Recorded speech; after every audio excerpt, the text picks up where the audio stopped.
going to be a one-time shot. One-time shot. We got to get it right. New information tonight on the nearly $400 million in federal funds that'll soon be going out to private companies to expand high-speed internet across Oklahoma. We told you last month the state's broadband office halted the process amid some serious concerns. Tonight we're looking into what went so wrong and how they plan to right the ship. It's hundreds of millions of dollars Oklahoma will have to give back to the feds if the state doesn't get this right, and the clock is ticking down. This is a brand new start. Everyone has as good a chance as anybody else. We sat down with the Broadband Office's Executive Director, Mike Sanders, as the state agency plans to launch a new process of taking proposals from internet providers in mid-September. The American Rescue Plan Act, or ARPA funds, to expand high-speed internet must be doled out by the end of next year and then spent by the end of 2026. Can we do that? Do you feel confident?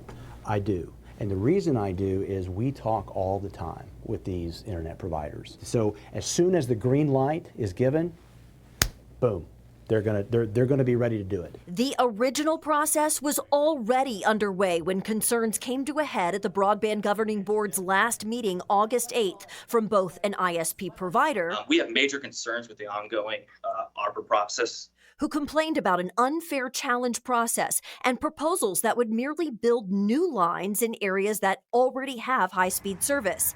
And from board member Katie Boren. I want to make sure that we, as a board, are given all information. If experts are needed to come talk to us, the Attorney General to give us advice. But Fox 25 learned the Broadband Office had already gotten word from the Attorney General's office 1 month prior, warning their tiered system of looking at proposals would be subject to criticism, if not litigation, because it gave an unfair advantage to certain companies. Why did a month go by after that warning? And it seems like some of the board members didn't even have access to this. They were asking for AG help. Great question. When we received that letter on July the 7th, what we did was we asked a question, and no.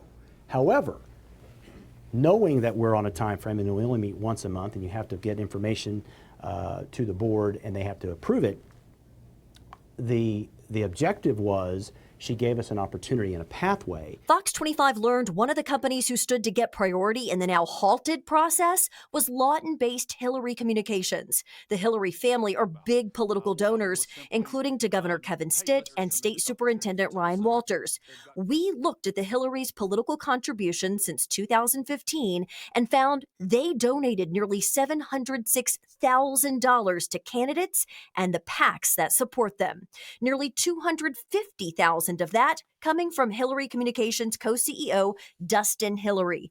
You may remember he was appointed by Governor Stitt to serve on the Board of Higher Ed, even though he himself does not hold a college degree. Sanders assures the public there will be no political favoritism under his watch. This is going to be open, transparent. There will absolutely be no backdoor deals at all. No backdoor deals and no overbuilding lines. A pledge to stretch every penny as far as possible. And this ARPA funding is just the start. The Oklahoma Broadband Office will ultimately administer about $1.6 billion in grant funds, with the goal of providing high-speed internet service to the vast majority of Oklahomans by June of 2028. I get it. Everyone wants a piece of the pie, and the good thing is I think everyone can get a piece of the pie. Now, while the Broadband Office, led by Sanders, will make recommendations on which companies are awarded the funding, it's ultimately up to board members for final approval. The Lieutenant Governor and State Treasurer serve on that board. The Governor appoints 3 of the other members, and the House Speaker and Senate Pro Tem each appoint 2 members. Now, former state lawmaker Mike Sanders became the first executive director of the Oklahoma Broadband Office back in March.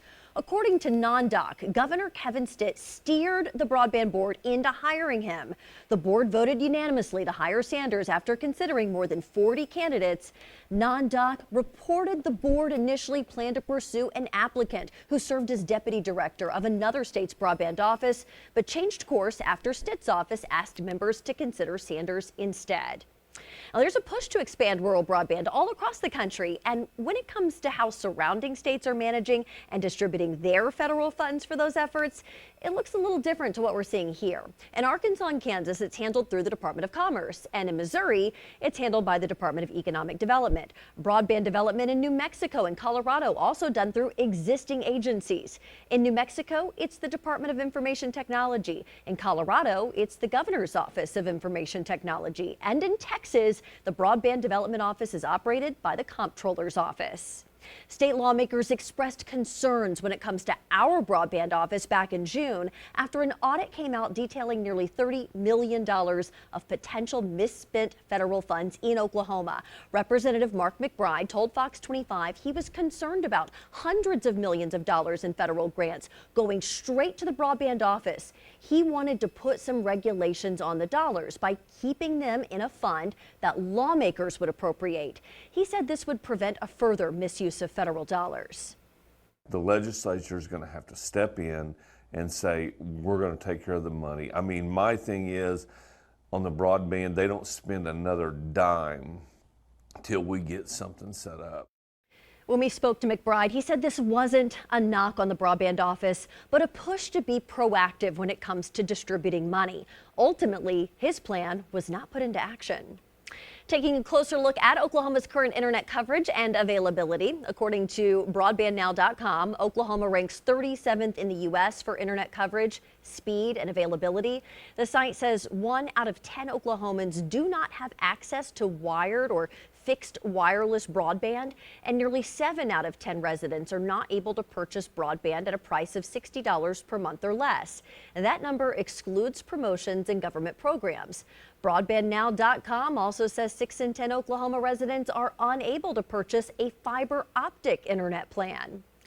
Last month, the Oklahoma Broadband Office launched this interactive online map detailing the availability of high-speed internet service throughout the state. The map allows you to search addresses, view unserved or underserved locations, see reported internet speeds, and view areas where grant money has already been awarded. And the Broadband Office needs your help to make sure they have the most accurate data on our internet needs. You can find a link to this map on our website, okcfox.com. School districts across the state have been working with the ups and downs of broadband internet. Fox 25's Peyton May spent the day in a rural community that has figured out the key to success when it comes to tech expansion. Merritt Public Schools has all the charm of your typical rural school district, but the second you walk into the doors, you're stepping into a different world. The around 800 kids that go to school here come from all aspects of rural communities. We have a lot of farm kids, and we have a lot of kids who parents work in the oil field. But the focus of education stems outside the typical agricultural economy. What sets you guys apart here? Well, I think our technology. 3D printers, full tech labs, and an iPad in every student's hand. The district is becoming a model for other rural tech expansion. We've had lots and lots of schools come out and tour. When it comes to high-speed internet, second grade teacher Laura Splon has learned to work with the glitches. It used to throw quite a kink in the day, but the students are so patient. Even coming up with their own innovations. There's easy ways to use our iPads even without internet. So we've found a lot of ways to use those offline capabilities as well. It's a world of information at every student's fingertips, and Splon is just grateful the district can share it. We are giving our kids that one step up. The school utilizes every grant available and spends a large portion of their budget on frequent updates. Next on the list is moving the district from 5 gig to 10 gig. Reporting in Elk City, Peyton May, Fox 25 News. And that was your big story breakdown. You can find more about the state's broadband office and high-speed internet expansion on okcfox.com